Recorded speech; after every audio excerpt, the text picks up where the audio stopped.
Lions and lambs. One day I heard a special delivery man say to Mama, "Isn't this a lovely spring day?"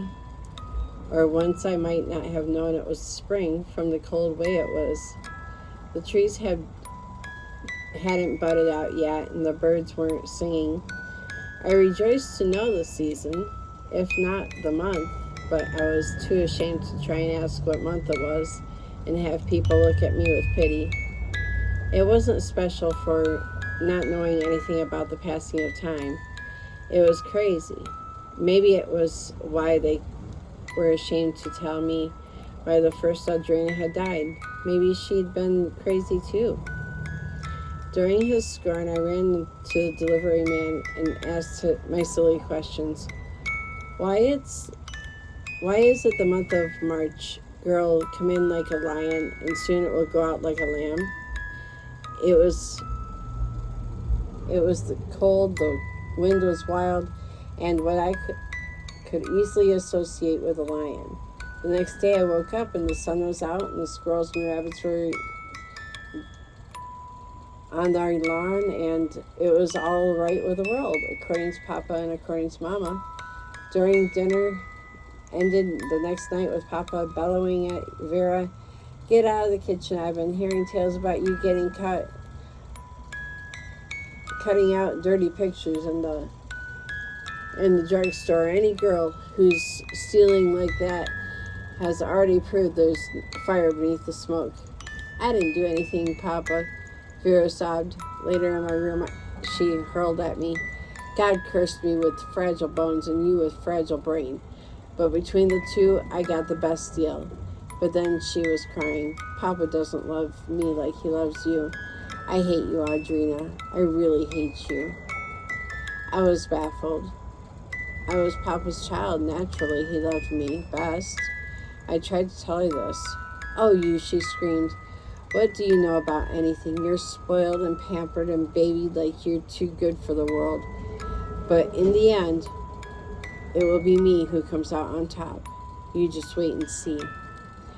Decided with a course of action, I went to Papa, who immediately seemed terribly excited about something. He paced the floor of the Roman Revival salon, glancing from time to time to his wristwatch. But he wouldn't let me look when I tried to. "What do you want, Audrina?" he asked impatiently. "I want to talk about Vera, Papa." "I don't want to talk about Vera, Audrina." I drew back. Even if she's not your daughter, you shouldn't be so mean to her." "What's she been telling you?" he asked suspiciously. "Has she been trying to explain why you have that dream?" My eyes widened. I never told Vera about my worst nightmare. He was the only one that knew about my troubled dreams, and I was sure he didn't want Mama to worry about them too. And the dream was my curse and my shame. I never would ever tell Vera. My head moved from side to side and I kept backing away. "Why are you acting afraid of your own father? Has that girl been filling your head with foul tales?" "No, Papa." "Don't lie to me, girl. I can tell when you lie. Your eyes betray you." The mean, uncaring mood he was in made me turn and run. I bumped into things in the armed coat racks and umbrella stands, and finally fell into a corner where I stayed just to catch my breath. And that's when I heard my aunt coming down the hall with my father at her side. "I don't care what you say, Ellie. I'm doing the best I can to cure her. I'm also doing the best I can for Vera. And it's not easy. God, why didn't you give birth to a child like my Audrina?" "That's exactly what this house needs," answered my aunt coldly. "Another Audrina. You listen to me, Ellie, and you listen well.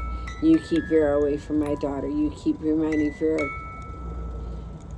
each day of her life to keep her mouth shut, or I'll have the skin from the back of the hair ripped from her scalp, if ever I find out Vera was somehow connected." She wasn't. Of course she wasn't.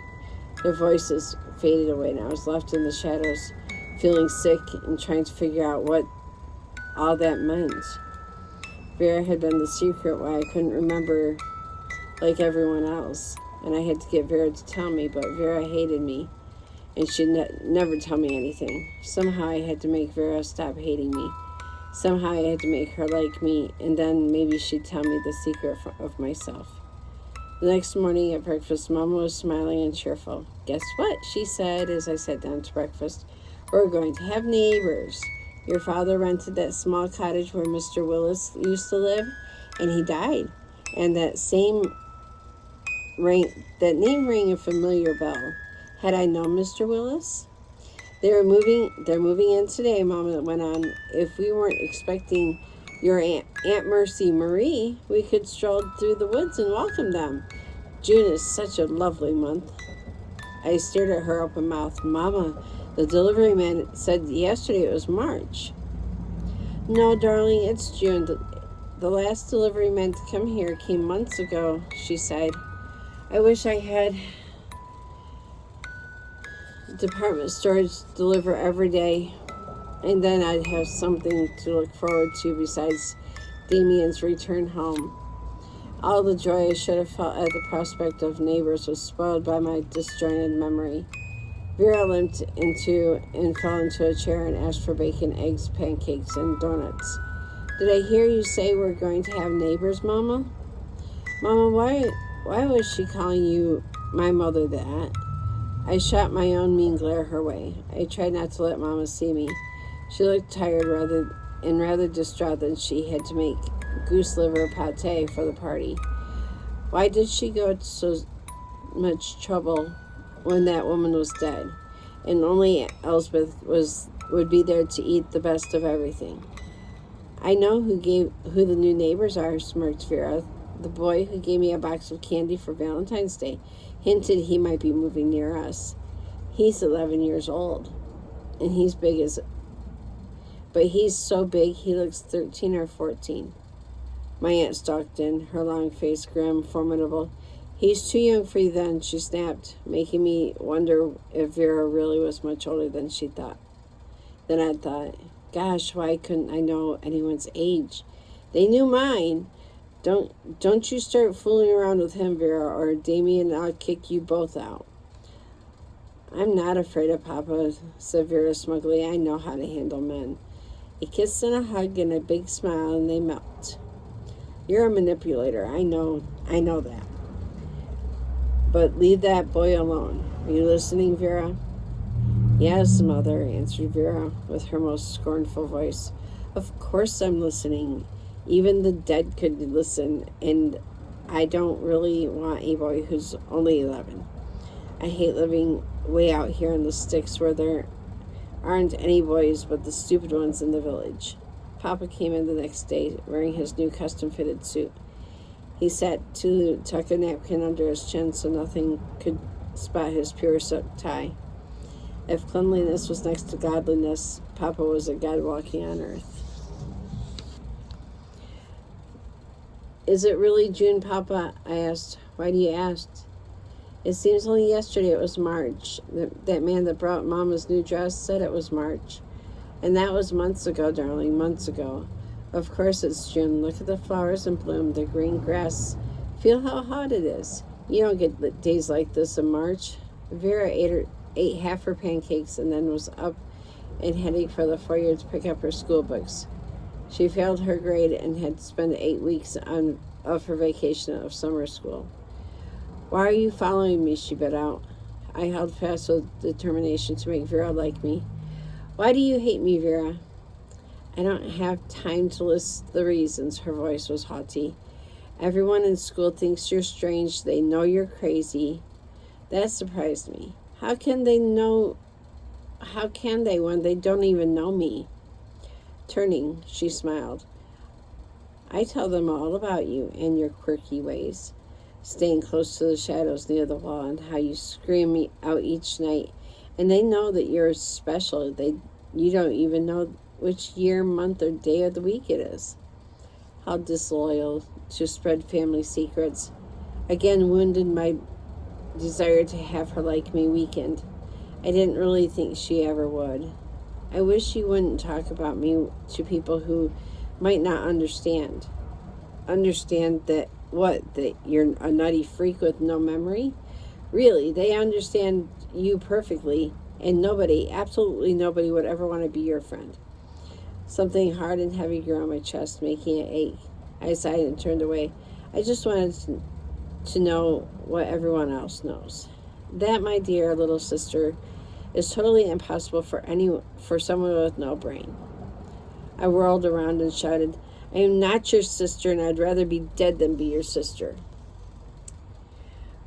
Long after she disappeared down the dirt road, I stood on the porch thinking maybe I was crazy. Again, at 3, Aunt Mercy Marie came to sit in our piano. As always, my aunt and my mother took turns talking for her, and the bourbon was poured in the steaming hot tea, and I was given my cup of cola and my 2 cubes of ice. Mama told me to pretend it was hot tea, but I was uncomfortable in my best white dress because Papa wasn't there.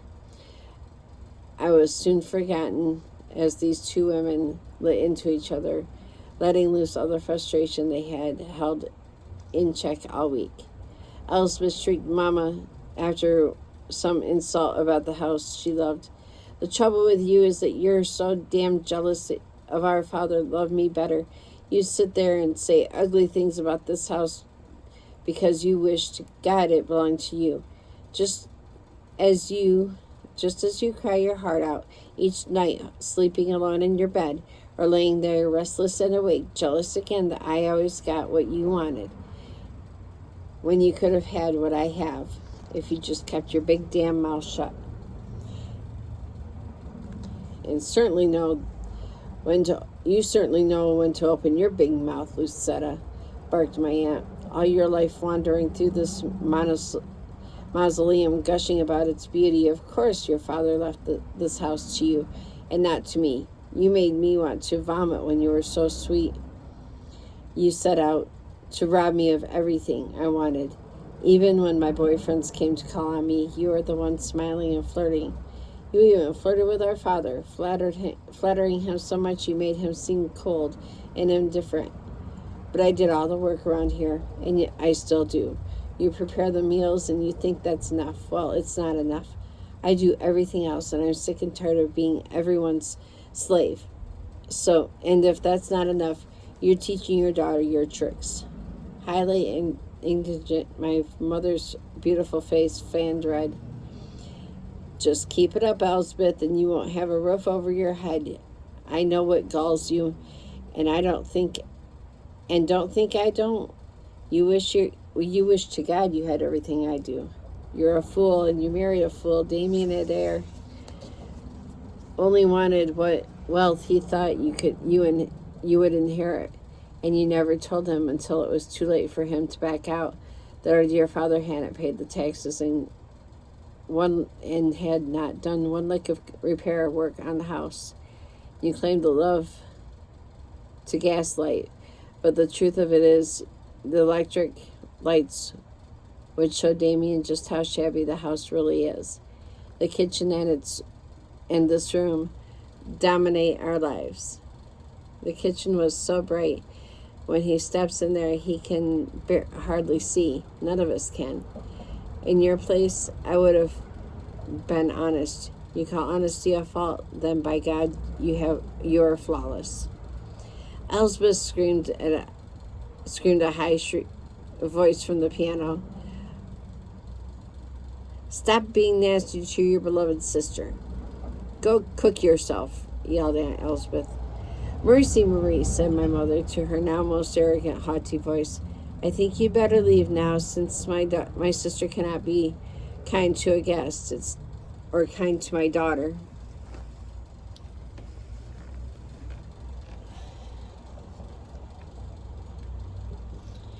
Or kind to this house, or kind to anyone, not even to her own flesh and blood. I think there's no reason to go on. I loved you, and I hate to think of you as dead. I can't bear to see people I love die. This has been my pitiful attempt to keep you alive. She didn't look at my aunt when she said this. Elspeth, kindly leave this room before you say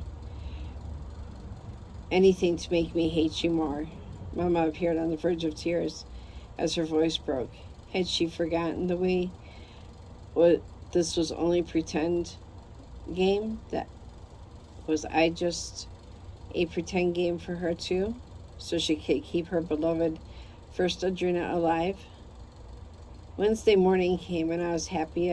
I'd written myself a note to remind me that today was Tuesday, was yesterday, and now I had a grip on the reality. It was Wednesday. I'd write it down that night. At least I'd figure out a way to keep track of the days. As I was passing my parents' room on the way to the kitchen, my mother called me inside. She was brushing her long hair with an antique silver hairbrush. Papa was leaning close to the dresser mirror, making a knot in his tie. Ever so carefully, he made the turn and twist and pull through.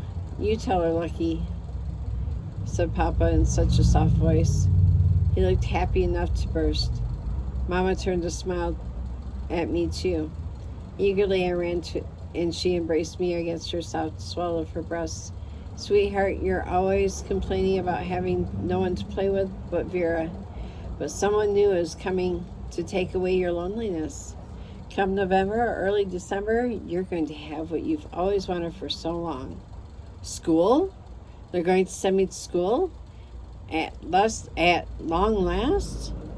Darling, haven't you all told me many times you would love a brother or a sister? Well, you're going to have one or the other." I didn't know what to say. Visions of happy school days vanished. Willow's dreams never came true for me. Never. And then I stood there trembling in the circle of her arms, expecting unexpected happiness. A baby, a little brother or sister, could surely set me free from all their demanding attention. And then maybe they'd want me out of the house and in school, learning how to do many things I didn't know how to do. Mama gave Papa that long, distressed look. "Damien, surely this time we'll have a boy, won't we?" Why did she put it like that? Didn't she like girls? "Keep calm, Lucky. The odds are with us. This time we'll have a boy." Papa smiled at me lovingly, as if he could read my thoughts in my wide eyes. "We already have one beautiful and special daughter, so God does owe us a son." Yes, God did owe him a son after taking the first and best Audrina and replacing her with only me. On my knees that night beside my bed, I put my palms together under my chin and closed my eyes and prayed. "Lord above, even if my parents do want a boy, I wouldn't mind if you send them a girl. Just don't let her have violet eyes and chameleon hair like mine. Don't make her special. It's so awfully lonesome being special. I wish you had made me ordinary and given me better memory. If the first and best Audrina is there with you, don't use her to model from, or Vera either. Make the baby wonderful and not so special that it can't even go to school." I started to close out and say amen, but I added a postscript.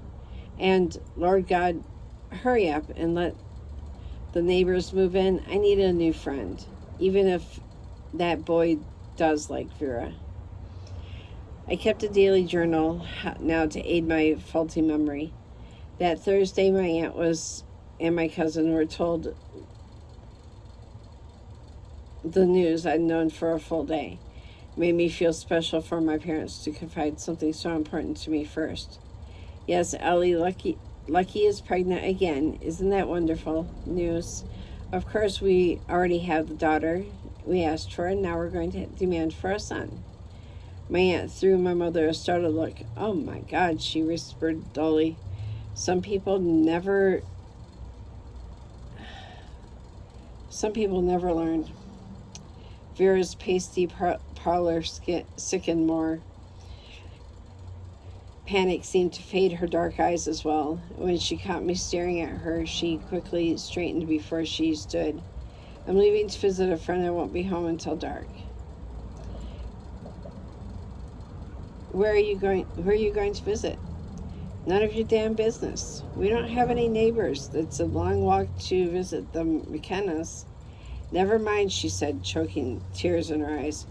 You just go back inside and hear about the new baby. I'll visit my friend who could never stand you." I went to limp off down the dirt road, wondering where she could go. Maybe she wasn't going anywhere, but only looking for someplace to cry alone. Back in the kitchen, Papa was still talking. They talked about moving some of their things to the cottage last week, but only started staying there yesterday. I haven't met them myself, but the realtor says they lived in the village for several years and always paid the rent on time. And just think, Lucky, now you'll have a live woman to invite to your teas, and we can say goodbye to Mercy Marie. Though no doubt you two enjoy imitating her cruel wit very much, I want you to quit that game. It's not healthy for Audrina to witness something so bizarre. Besides, all you know, Mercy Marie may not be the fat wife of some African chief, and not dead at all. Both my mother and aunt scoffed. They wanted to believe no man would want Mercy Marie. "We finished with tea times," said Mother Dolly. She finished up the social life now that she was expecting a baby. "Papa," I said tentatively as I sat at the table again, "when will I last see Aunt Mercy Marie alive?" When did I last see Aunt Mercy Marie alive? Leaning across the table, Papa kissed my cheek. Then he shifted his chair closer to mine so his arm could encircle my shoulders. My aunt got up to sit in the kitchen rocker where she knitted and knitted. In a second or two or so, she was so angry with her knitting that she threw it down, picked up a feather duster, and began to swipe at dusty tabletops in the adjoining room, keeping always close to the door so she could listen. "It was years and years ago when you knew Mercy Marie. Naturally, you don't remember her. Sweetheart, stop troubling your brain with efforts to recall the past. Today is what counts, not yesterday. Memories are only something important to the old who have already lived the best of and most important of their lives and have nothing to look forward to. You're only a child, and your future stretches long and inviting before you. All the good things are ahead, not behind. You can't remember every detail of your early childhood, but neither can I. The best is yet to be," wrote some poet. And I believe that Papa's going to make sure that you're going to have the very best of the future. Your gift is growing stronger and stronger, and you know why, don't you? The rocking chair. That chair was giving me the first and best Audrina's brain and erasing all my memories. "I'm going out in the yard to play, Papa. Don't go in the woods," he warned. Aunt Elspeth seemed to drawn back in the kitchen. She swung the duster in such a threatening way it seemed she might whack Papa with it. Mama returned her violet eyes to her sister and said mildly, "Really, Elspeth, you're flinging around more dust than you're picking up." Once I was outside, Papa's words kept resounding in my head. He didn't really love me. He loved her, the first and best, the most perfect Audrina. For the first time in my life, I had to live up to the standards she'd set. How could I be everything she'd been when I was me? I had been planning to slip through the woods and see our new neighbors, but my aunt called me back inside and kept me busy all morning helping her clean the house. Mama wasn't feeling well, something called morning sickness, and had her running to the powder room often, and my aunt would look pleased when she did that, muttering to herself all the time about fools who risk the wrath of God. Vera came limping home, threw me a scathing glance, and stomped up the stairs. She'd be sure to tell Papa I'd be punished. Vera wasn't in her room, nor was she in mine, prowling through my drawers in hopes of finding something to steal. I kept searching, hoping to surprise her. Instead, she surprised me. In the first Audrina's room, which Papa usually kept locked, except on the days Mama cleaned in there, Vera was seated in the rocking chair with a calla lily back in the magic chair. Back and forth she was rocking, sing-song chanting as Papa made me do it so often. For some reason, it made me furious to see her there. No wonder I wasn't catching the gift. Vera was trying to steal it. Get out of that chair, I yelled. Reluctant, she came back to herself, opening her large, dark eyes that glittered just like Papa's, her lips curled in a sneer. You gonna make me, little girl? Yes, I stormed in bravely, striding up to the dreaded room and ready to defend my right to sit in that chair. Even though I didn't want the first and best Audrina's gifts, I didn't want Vera to have them either. Before I could do a thing, Vera was out of the chair. Now you hear this, Audrina. Number 2. In the long run, it's going to be me who takes the first Audrina's place. You don't have what she had, and you never will. Papa is trying to make you over into what she was, but he's failing, and he's beginning to realize that. That's why he told me to start using the rocking chair, because now he wants me to have the first Audrina's gifts. I didn't believe her, yet something frail within me cracked and pained. You saw me weaken, saw me tremble. Your mother doesn't love you nearly as much as she loved the first Audrina either. She fakes love for you, Audrina. Fakes it. Both your parents would see you dead as they would get back the girl they really loved. Stop saying things like that. I'll never stop saying things that needs to be said. Leave me alone. Leave this room alone. You're a fake. Vera, the worst kind of fake. And then taking a wild swing, I tried to hit her. She chose to stand at that moment. If she timed it so well that my fist would have missed her. As it was, it caught her smack on her jaw, and she fell back on the rocking chair, which tipped over. Suddenly, that fall didn't do as much damage as her loud howls of pain indicated. Aunt Elspeth came in the room. What have you done? To my daughter, she yelled, running to help. Once she had Vera on her feet, she dashed back at me and slapped my face. I dodged her second blow, and I heard Vera screaming, Mother, help me, I can't breathe. Of course you can breathe, snapped my aunt impatiently. But a trip to the emergency room proved Vera had broke 4 ribs. The ambulance man gave Mama and my aunt funny looks as they suspected Vera couldn't possibly always be hurting herself. And then they looked at me and weakly smiled. I was sent to bed without an evening meal. Papa didn't come home until late because of some business meeting, and Mama retired early, leaving my aunt in charge. All that night I heard Vera moaning and gasping and panting as she tried to sleep. Doubled over like an old crone, she came to my room in the middle of the night, shook her fist in my face. Someday I'm going to bring down the house and everyone in it, she hissed in a deadly voice, and you'll be the first I fell.